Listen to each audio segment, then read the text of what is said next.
This is a story about bad people doing bad history.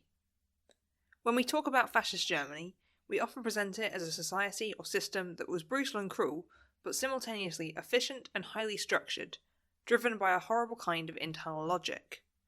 The government and military were organised into complex, precise hierarchies, and even state buildings seemed to reflect this desire for order. They were often stripped back and geometric, and also filled with columns to remind everyone how much the Third Reich was meant to be like ancient Rome. So, you might be surprised to learn that a lot of high-ranking Nazis were fascinated by magic, the occult, and by witchcraft trials that took place more than 4 centuries before the Nazi Party came to power. In fact, the Nazi authorities created one of the most extensive archives of early modern witch trials to date, the Hexenkartothek, or Witch Index, now stored in the Poznan State Archives in Poland. And I want to tell you about this archive, and the bizarre story of how and why it was developed. But before we talk properly about the Nazis and scupper any chances of me ever monetising this video, it's worth quickly recapping the European witch craze. So, in medieval and early modern European communities, a lot of people believed in witches. Following religious reforms, some major harvest failures, and the spread of images, books, and pamphlets about witchcraft, the 15th to 18th centuries saw a massive rise in the number of people being investigated, tried, and executed for witchcraft. The peak of this witch craze was around the 16th to 17th centuries. It's hard to find an exact figure for the number of people who got caught up in this wave of accusations, but it's generally thought that somewhere between 50,000 and 100,000 people, a mix of men and women, were prosecuted for witchcraft in Europe and the British colonies of America. Not all of the accused were executed. A lot of witches were actually found innocent, but you were much more likely to be found guilty if the courts in your region didn't have much government oversight, so your trial was left in the hands of local judges. 17th century Scotland is a great example of just how nasty this could get.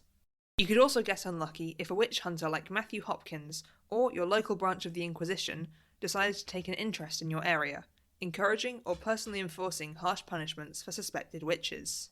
So basically, the witch craze was a super interesting and complicated set of events, and all kinds of research has been done on the subject, looking at the causes of the craze, different witchcraft beliefs, and the role of factors like gender in the trials. So all kinds of cool stuff. And if any of that sounds interesting to you, I'd really recommend some of these resources, which I'll also leave in the description. So, now that we're clear on the early modern witch craze, where do the Nazis fit into all of this? Well, we start with a man called Heinrich Himmler, one of the most powerful figures in Hitler's government, the head of the SS, and a key architect of the Holocaust, an all-round terrible person. Himmler was obsessed with the occult and the mystical. He sometimes used the SS Department for Ancestral Heritage, the Ahnenerbe, to research topics like ancient paganism and magic, and he hung out with people like Karl Maria Willigert, an occultist who believed that he was descended from magical Aryan ice kings and could detect ancient sacred sites with his mind. Just super normal chill stuff.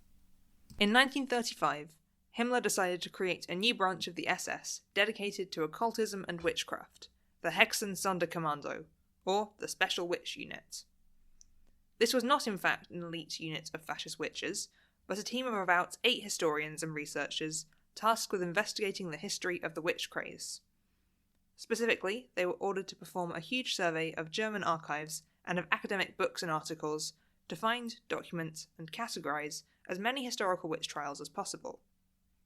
The historians of the Hexen Sonderkommando were sent to archives and universities all over Germany, and workers at regional archives were ordered to provide them with lists of any court records or books they had that might help with the project. For each document that a unit member examined, they had to respond to a list of 57 questions, recording things like the trial's location, the details of the sources being used, and the name, age, and notably the race of the accused. It was painstaking work, and by 1943, when the project seems to have ended, the Special Witch Unit had produced an index of about 30,000 witchcraft cases. They'd mostly focused on Germany, but had also included cases from other places in the world, including England, Mexico, and India. And as a special gift to their founder, the Hexen Sonderkommando found Heinrich Himmler his very own witch ancestor, using their research to show that he was descended from Margaret Himmler, a woman who was burnt as a witch in 1629. Clearly, this project was a massive undertaking.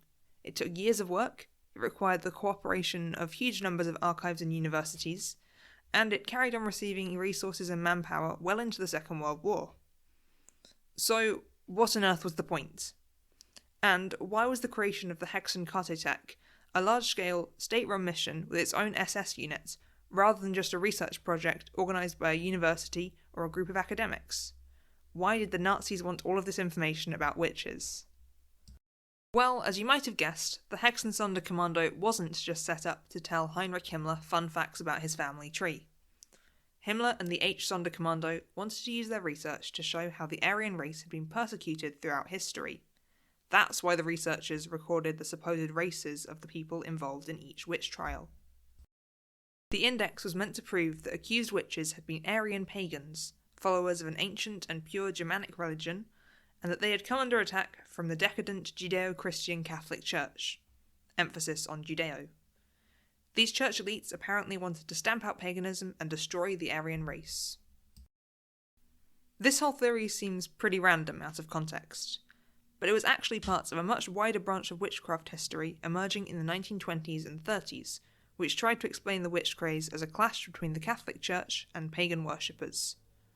Margaret Murray, an Egyptologist and archaeologist writing in the 1920s, was one of the first scholars to suggest this. She argued that witch trials were the result of Catholic elites persecuting members of an ancient pagan fertility cult, leading to the deaths of about 9 million witches.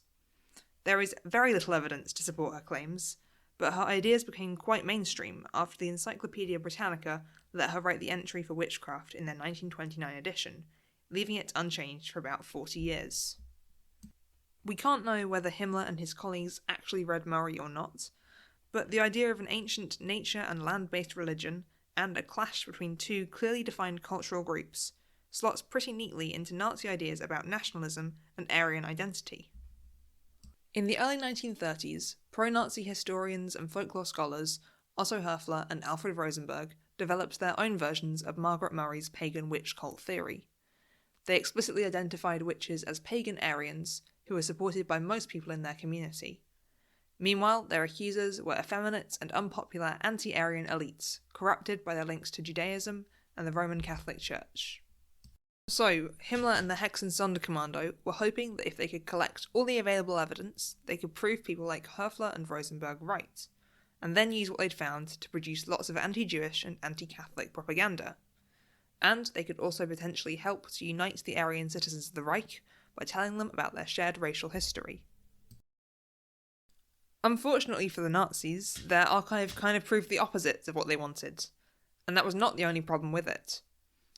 So, yeah, it turns out that if you bring together all of the available evidence, there's actually very little to suggest that accused German witches were involved in any kind of organised pagan religion.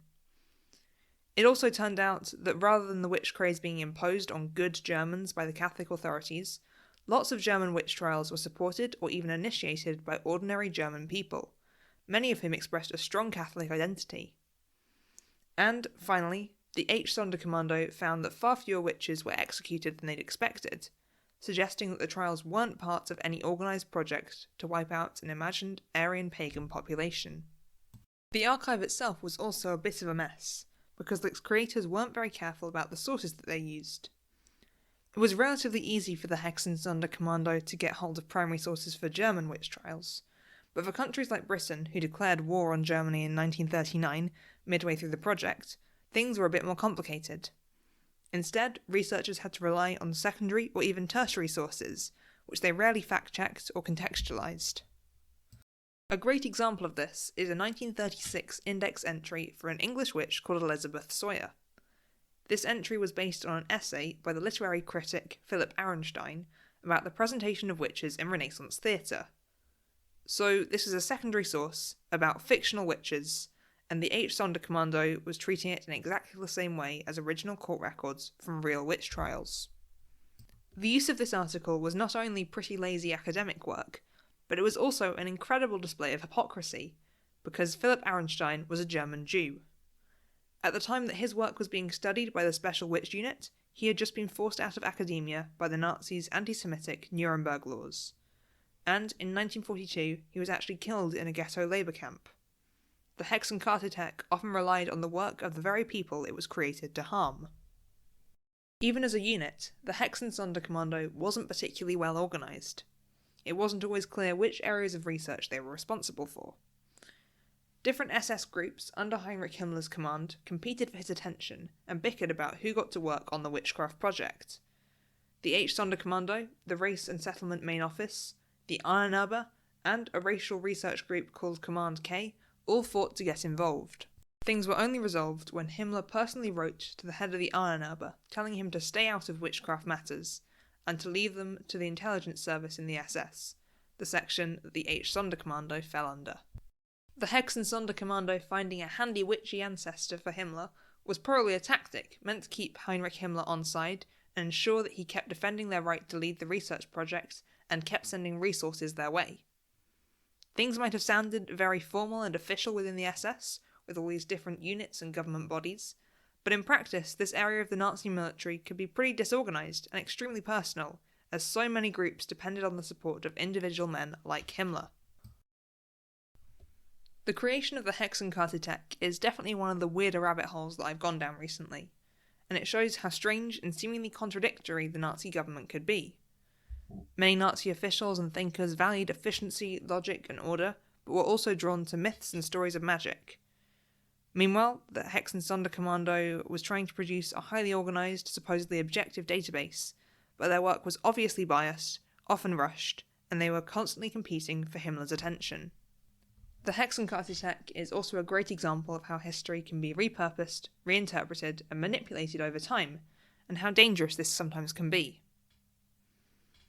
That's all from me for this video. I'll have a bibliography and some book recommendations down below.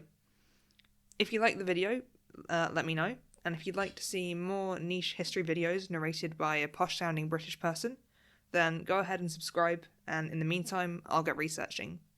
Thanks for watching.